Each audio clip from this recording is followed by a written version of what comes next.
Vous avez dit « Je crois qu'éviter un problème est préférable de rechercher une solution ». Réponse. Non, monsieur. Je suis désolé, mais je n'ai jamais dit une telle chose. La plupart, nous avons des problèmes intérieurs et extérieurs. Et nous recherchons toujours une solution. Tous les problèmes mécaniques externes peuvent être résolus. Mais les problèmes intérieurs, les problèmes psychologiques, n'ont aucune solution. Besoin d'être compris.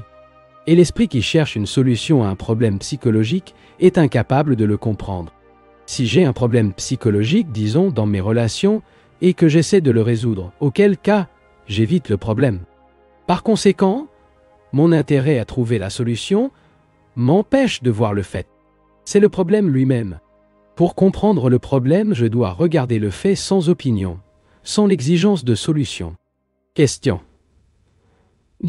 Si le temps le permet, pourrions-nous nous asseoir tranquillement pour découvrir des moments de silence complet ensemble? Réponse. Monsieur, c'est l'un des plus dangereux qui peut être fait. Ils sont assis ici, rassemblés ici, pendant 1 heure pour écouter. Et il est supposé que, lors de cette écoute, vous resterez silencieux. Si ce n'était pas silencieux pendant cette période, ou même pendant quelques minutes, dans l'acte d'écoute, alors nous restons ici silencieux, tous ensemble, pour ressentir le silence, ne peut nous conduire qu'à diverses formes d'illusions. Le silence est difficile, et difficile, ce n'est pas un divertissement. Ce n'est pas quelque chose qui peut être vécu en lisant un livre, en écoutant une conférence, ou en s'asseyant avec d'autres, ou en se retirant dans une forêt ou un monastère. Je dirais qu'aucune de ces choses ne peut produire ce silence. Ce silence nécessite un travail psychologique intense. Il doit être ardemment cogno, convention de son discours, connu de son sentiment de classe, conférence de ses peurs, ses angoisses, son sentiment de culpabilité. Et quand vous mourrez pour tout cela, alors, cela mourra, viendra la beauté du silence. Question. Lequel la différence entre la méditation et la contemplation? Réponse. Tout d'abord, qu'entendez-vous par contemplation? Si la contemplation suppose une entité qui essaie de contempler, d'essayer de se concentrer correctement, alors la contemplation est la même que la méditation sausade, où un méditant essaie d'obtenir un certain résultat. Une personne peut méditer avec toute régularité afin de se calmer, afin d'effectuer Dieu. Mais ce n'est pas la méditation, pas la contemplation. Bien qu'il y ait un observateur, un penseur des expériences, il n'y a aucune possibilité de méditation. La méditation n'est pas quelque chose qui peut être appris d'un livre, puis de pratiquer pendant quelques années. Ce n'est pas une question de discipline. En règle générale, que nous disciplinons tellement notre esprit, nous sommes morses. Et dans ce modèle, nous cherchons à méditer. L'important est de briser la norme. Et la rupture de la norme est le début de la méditation. Car, comment est-il possible d'être pleinement conscient lorsque nous nous trouvons occupés par un travail donné? Réponse. Je ne vois pas aucune difficulté, car vous ne pouvez pas devenir intensément conscient en faisant un travail. Que le travail soit mécanique, scientifique ou bureaucratique, si nous le savons pendant que nous l'exécutons, non seulement le fera plus efficacement, mais nous commencerons également à réaliser la raison pour laquelle nous le faisons, les raisons qui nous ont poussés à faire ce travail. Nous découvrirons, si nous avons peur de notre patron, nous observerons comment nous parlons à nos subordonnés et comment nous parlons à ceux qui nous sont au-dessus de nous.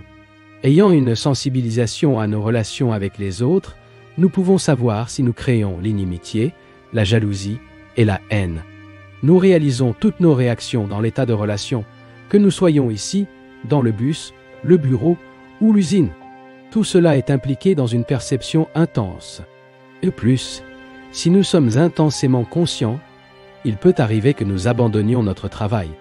Par conséquent, la plupart d'entre nous ne veulent pas avoir cette perception claire, car elle est si dérangeante. Nous trouvons préférable de continuer avec ce que nous faisons, même si c'est ennuyeux. Au mieux, nous laissons un emploi qui nous a ennuyés pour chercher un autre moins ennuyeux. Mais celui-ci, peu de temps après, devient également routine. Ainsi, nous sommes emprisonnés dans l'habitude. l'habitude d'aller à l'emploi chaque matin, l'habitude de fumer, l'habitude sexuelle, l'habitude des idées, les concepts, l'habitude d'être anglais, etc. Nous travaillons dans l'habitude.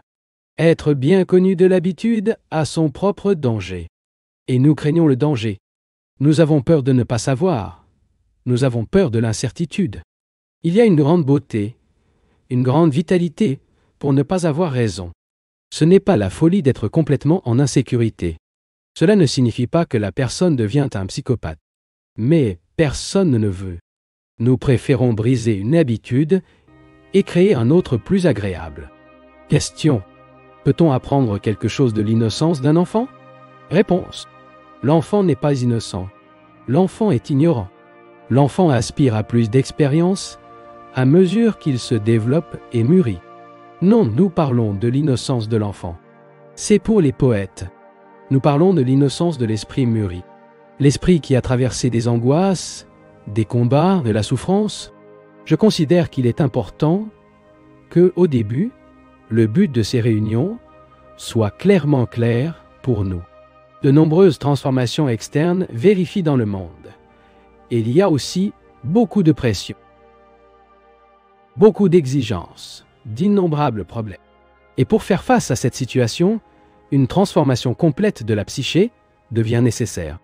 Par le mot psyché, je comprends l'esprit, tout le processus de la pensée, nos attitudes, nos valeurs, nos habitudes, les nombreuses croyances et dogmes que nous cultivons depuis des siècles.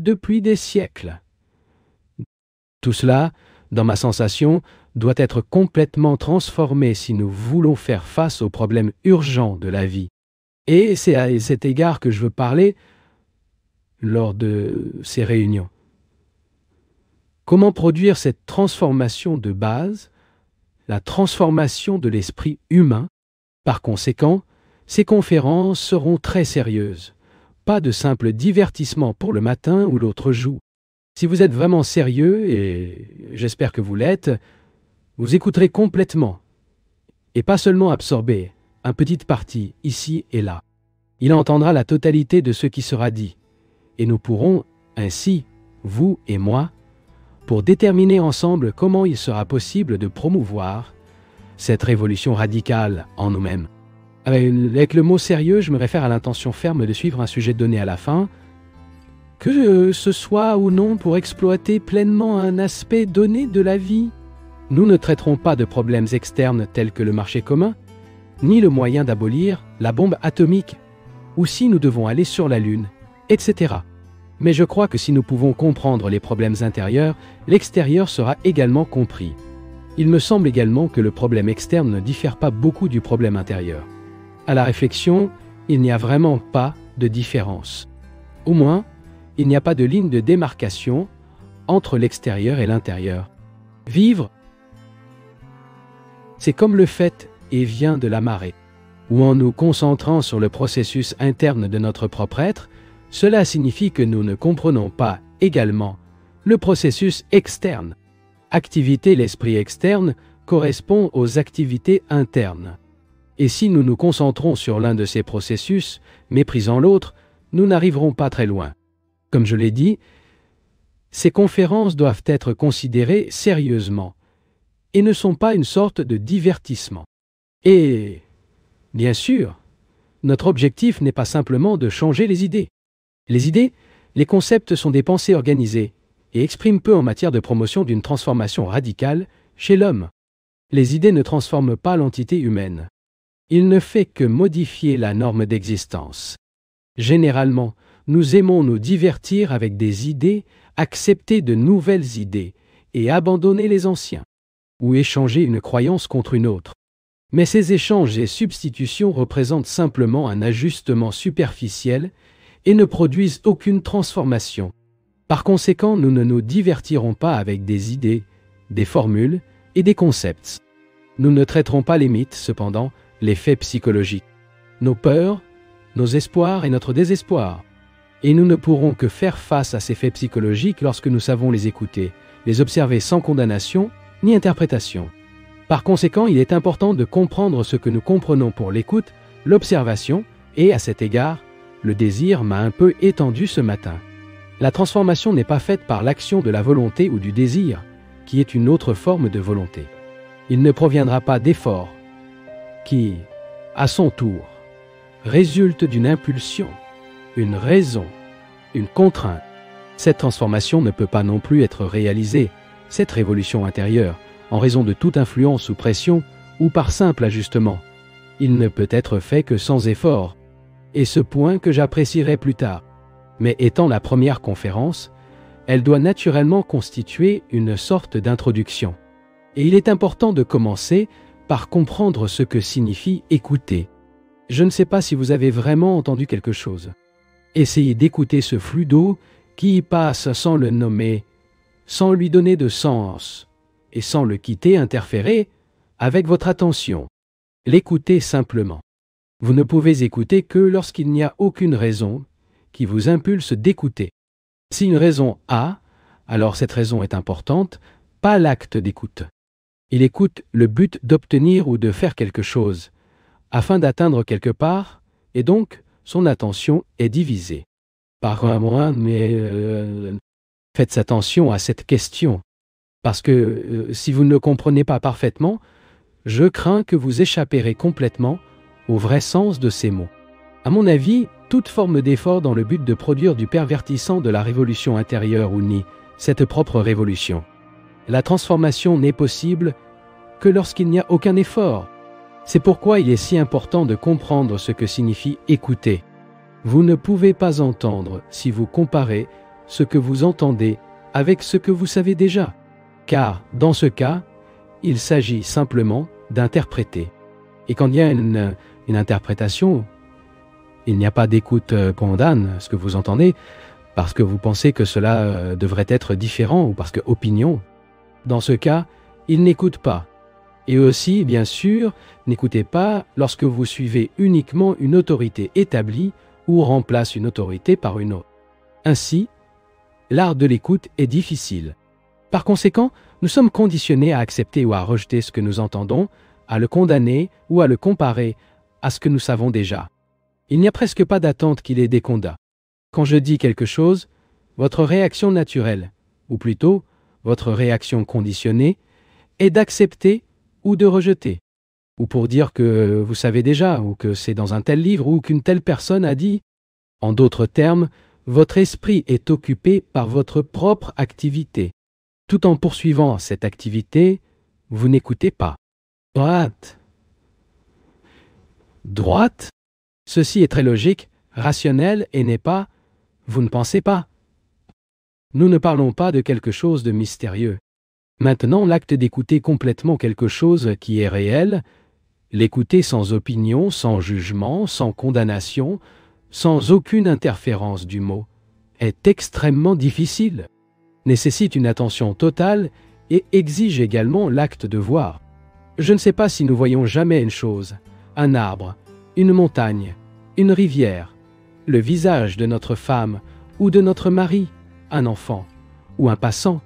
J'en doute parce que les mots, les idées, les formules interfèrent avec ce que nous voyons.